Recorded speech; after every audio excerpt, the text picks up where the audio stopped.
Thank you, Insane, and good morning, everyone, especially the members of the media who made it to this location. We appreciate your presence. So we went through the inaugural. We launched the Consumer Spending Index in January, some of you who attended. So we intend to be doing this quarterly. Just to reiterate what I said last time is that Kenya has recorded pretty strong headline GDP growth over the last decade, one of the strongest GDP growth rates in Africa. But the sentiment has been the growth is not being felt on the ground. So our intent was actually to just find an alternative way to gauge how economic activity is going. And the reason, again, why this is important is that private final consumption expenditure is approximately 70% of GDP in Kenya, according to the economic survey. So it's a huge component, and it's important to track. We can see that one of the aspects of consumer spending is obviously private sector credit. However, we have seen that private sector credit is still lagging, so it hasn't gone back to pre-rate cap levels. Therefore, we can say that consumer spending has not been really facilitated by credit because private sector credit growth is still just slightly in the double digits and is still not gone back to the levels where it was earlier. So once again, about the ILAM Consumer Spending Index. The index is designed to monitor consumer spending as a reflection of real economic activity. It is derived from face-to-face interviews carried out with 200 businesses and 1,000 individuals across Nairobi, Nakuru, Kisumu, Mombasa, and Nyeri. The index is comprised of two sub-indices. There is the individual spending sub-index, and there is the retail business sales sub-index. Collectively, they make the ILAM Consumer Spending Index. In terms of demographics, we find that our respondents were largely between the ages of 25 and 45. We had interviewees across all age categories, but it was mainly between the age of 25 and 45 formed the majority of the respondents, survey respondents. Now, delving into the individual spending sub-index, we established that in terms of income trends, approximately half of our respondents indicated that their income had been static over the last year, over the preceding 12 months. And then we found that approximately 1/4 of our respondents said that their income had decreased over the year, and another quarter said the income had actually increased over the last 12 months. This was actually an improvement over our previous survey when almost 40% of respondents said that their income had decreased over the last 12 months. So we actually witnessed an improvement in income levels based on the survey respondents. And where does all this income go? Well, the bulk of the income, unsurprisingly, goes towards food and shelter. That's where the bulk of their spending goes. And less than 10% of the income goes to entertainment and leisure activities. In addition, we find that around half of our respondents allocate less than 10% of their income towards savings. That was pretty similar to what we found last time, a very low allocation to savings and investments. And in terms of the factors that influenced spending, we find that increased spending was mainly attributed to higher cost of items purchased, goods and services purchased, and to a lesser extent, it was attributed to income growth. But the huge chunk of factors that influence private sector spending was actually from the higher cost of items purchased, goods and services. And we also observed that in terms of responses to higher prices, that the bulk of our respondents indicate that they had to cut out non-essential items or discretionary spend from their spending. That was the reaction to the spending pressures that they underwent. And to an extent, if things got worse, they actually reduced their spending on essential items. These are some of the strategies deployed to cope with the consumer spending trends in the economy by individuals. And how do they finance most of their spending?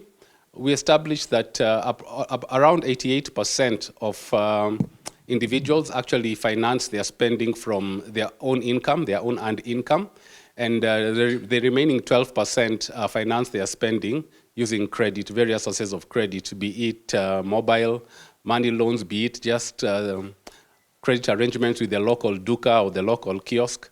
That was the split of how the spending was financed. So in terms of the individual spending sub-index, we find that the index actually rose significantly by 30% in the fourth quarter of 2023, and then rose slightly by another 3% in the first quarter of 2024. So we've seen that in terms of individual spending, it's actually increased significantly, probably due to the Christmas season in the final quarter.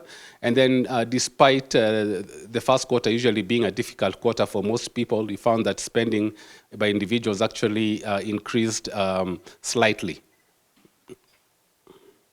In terms of where the increase in private spending, individual spending was driven by, we find that it was driven to a large extent by the women and also by persons aged between 18 and 35, largely drove the increased spending in the first quarter of this year. In terms of spending projections for the next quarter, we find that around 80% of individuals expect their spending to increase in the second quarter of this year. And only 20% expect additional spending on non-essential items, meaning the 80% that expect to spend more in the second quarter of this year will mainly see that spending increase go towards essential items. Then we move to the second component of the index, the retail business sales sub-index. We find that in the fourth quarter, we saw that almost 55% of retail businesses experienced a decline in sales relative to the same period in the prior year, that is the fourth quarter of 2022. But 44% of retail businesses actually saw an increase in sales during the final quarter of 2023. And the reasons for the increased sales were more customers and also customers purchasing more. To an extent also, the increased sales are also driven by higher costs of items purchased. In terms of sectors, we found that the decline in spending in retail business sales was mainly felt amongst clothing retailers and also amongst food and beverage outlets. That's where we saw the bulk of the decline in retail business sales emanating from. In the first quarter of 2024, we saw more of the same. This time we found that around 62% of retail businesses experienced a decline in sales in the first quarter of this year compared to the first quarter of last year, with only 38% actually experiencing an increase in sales in the first quarter of 2024.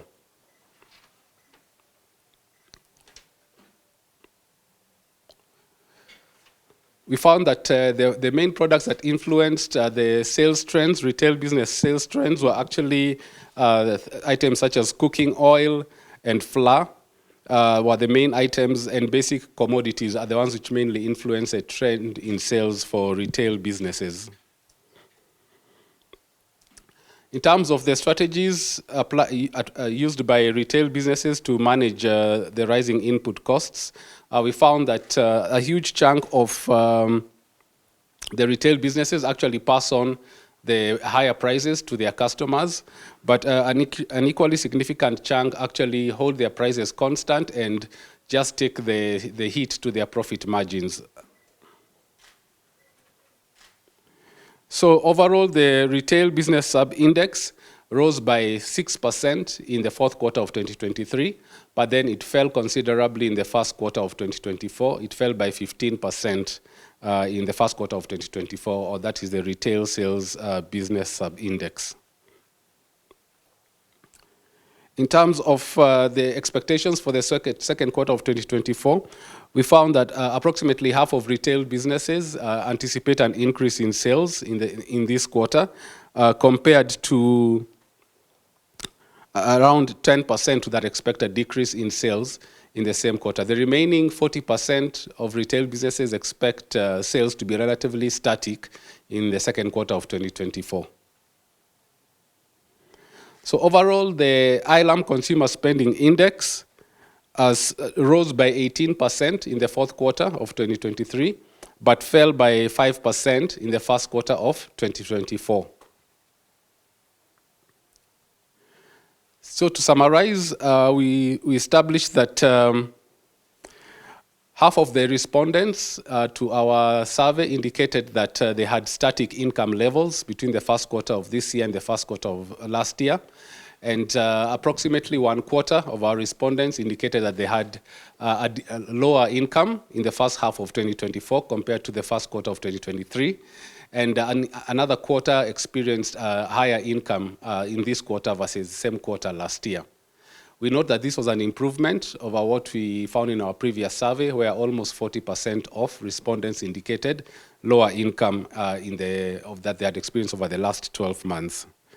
The other significant finding is that there was a significant improvement in individual spending levels in the fourth quarter of last year, driven mainly by women and persons aged between 18 and 35. And we also found that the increased spending persisted in the first quarter of this year, where there was a 6% increase in individual spending trends compared to the first quarter of 2023. We also established that 88% of customers actually do their purchases using their earned income, with only 12% financing their purchases via credit facilities.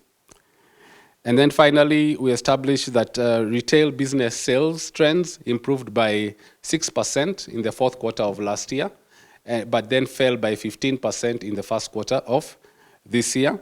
And the main sectors that experienced this fall in sales were the clothing retailers and the food and beverage outlets. So that brings us to the end of our presentation. Thank you very much for listening, and Joseph will tell us what's next.